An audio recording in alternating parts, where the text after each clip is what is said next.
Nagkaisa ang mga maestrado ng Korte Suprema na utusan ang gobyerno na ibalik sa PhilHealth ang 60 billion peso excess fund na inilipas sa National Treasury.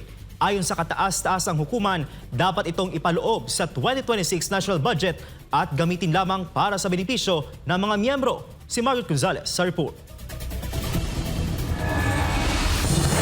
Pinasasauli ng Korte Suprema ang 60,000 pisong excess reserve fund ng PhilHealth na inilipat sa National Bureau of Treasury. Yan ang kautusan ngayon ng kataas-taasang hukuman matapos ang isinagawa nitong oral argument kaugnay ng consolidated petition hinggil sa naging kautusan ng gobyerno na ilipat ang 89.9 billion pesos na excess reserve fund ng PhilHealth para mapondohan ang iba pa nitong proyekto.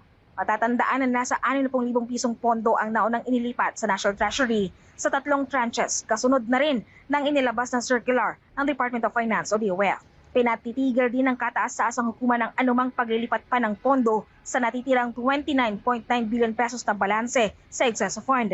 May nilabas ang ESI na temporary restraining order hinggil dito. Sa unanimous decision ng ESI, kailangang ibalik sa PhilHealth ang nailipat na pondo at ipaloob sa 2026 General Appropriations Act. Sinabi ng Korte Suprema na walang kapangyarihan sa Finance Secretary Ralph Recto na ipag-utos ang paglilipat ng pondo sa ilalim ng GAA dahil ito ay nasa kapangyarihan lamang ng Pangulo. Maliban sa DOF, kasama sa mga respondent dito ay si dating Executive Secretary Lucas Bersamin, ang Senado at ang Kamara. The Supreme Court, through the ponentia of Associate Justice Amy C. Lazaro Javier, unanimously ordered the return of PhilHealth funds previously transferred to the National Treasury in the amount of 60 billion pesos and permanently prohibited the transfer of the remaining 29.9 billion fund balance.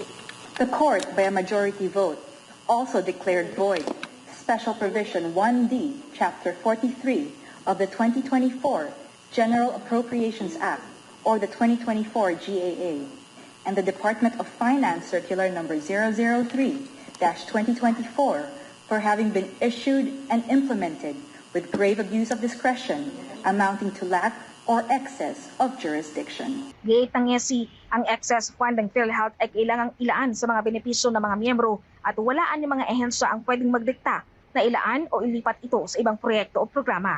Under Section 11 of the UHCA, PhilHealth is required to maintain reserve funds up to a ceiling equivalent to 2 years of projected program expenses. Each year, PhilHealth must set aside part of its net income as reserve funds, and any unused funds must be invested so that earnings are added back to these reserves. If the reserve funds exceeds the ceiling, the excess must be used to increase the benefits under the National Health Insurance Program and to reduce members' contributions.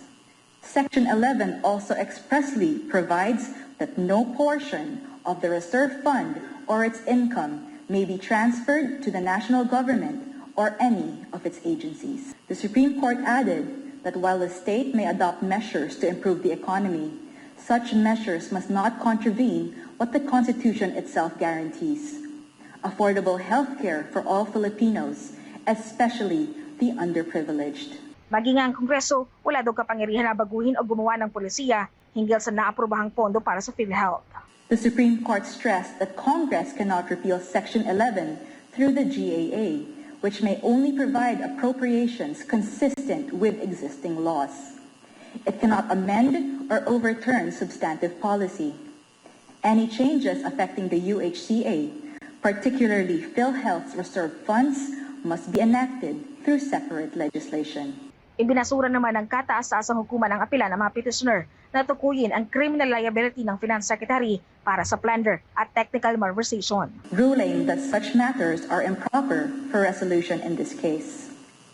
The only issue properly before it is the validity of the issuances and whether they were issued with grave abuse of discretion amounting to a lack or excess of jurisdiction. Pagdating sa posibleng pananagutan naman ni Pangulong Ferdinand Marcos Jr., ayon sa Korte Suprema, hindi kasamang Pangulo sa mga respondents' petisyon. He was dropped as a respondent, if I'm not mistaken.